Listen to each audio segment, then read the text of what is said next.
Assalamualaikum warahmatullahi wabarakatuh. Perkenalkan, nama saya Umi Nur Syabaniham dengan NIM 90500122086 dari jurusan Perbankan Syariah kelas D yang akan membahas materi mengenai pelaksanaan proyek wakaf produktif. Definisi wakaf produktif. Wakaf produktif secara pengaplikasiannya adalah wakaf yang pokok barangnya digunakan untuk produksi dan hasilnya diberikan sesuai dengan tujuan wakaf. Bisa didefinisikan sebagai sistem pengelolaan donasi wakaf yang berasal dari umat dan untuk umat dengan tujuan menghasilkan surplus yang berkelanjutan. Nah, wakaf ini dapat berupa benda bergerak seperti uang dan logam mulia atau benda tidak bergerak seperti tanah dan bangunan. Nah, selanjutnya itu ada studi kelayakan usaha. Nah, studi kelayakan pada hakikatnya merupakan suatu pengkajian yang bersifat menyeluruh dan mencoba menyoroti segala aspek kelayakan proyek atau investasi, menilai proyek yang akan dikerjakan di masa yang akan datang. Nah, tujuan studi kelayakan ini untuk menghindari keterlanjuran penanaman modal yang terlalu besar untuk kegiatan yang ternyata tidak menguntungkan. Adapun model-model desain usaha, ada beberapa contohnya seperti di bidang lahan pertanian, perikanan, perhotelan, dan properti. Yang pertama, wakaf lahan pertanian. Wakaf berupa tanah yang diperuntukkan untuk kegiatan pertanian seperti sawah atau perkebunan. Yang kedua itu wakaf perikanan. Nah, wakaf ini berupa lahan atau fasilitas untuk kegiatan perikanan seperti tambak atau kolam ikan.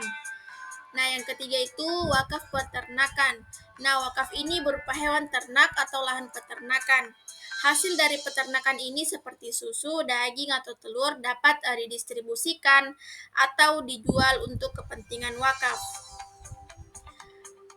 Selanjutnya itu wakaf properti.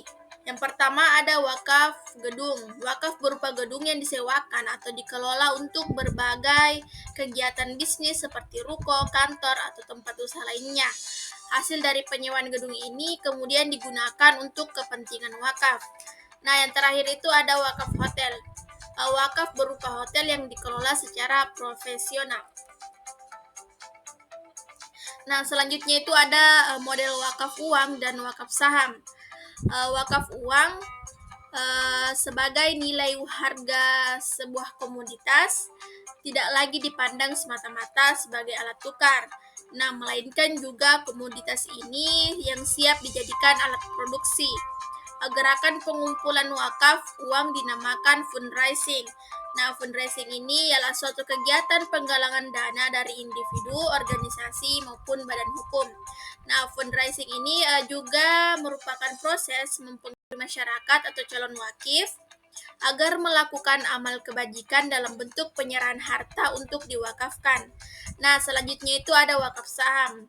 Termasuk juga bagian yang disebut dalam wakaf produktif ialah wakaf saham. Nah, saham sebagai barang bergerak yang juga dipandang mampu untuk menstimulus hasil-hasil yang dapat didedikasikan untuk kepentingan umat kebanyakan.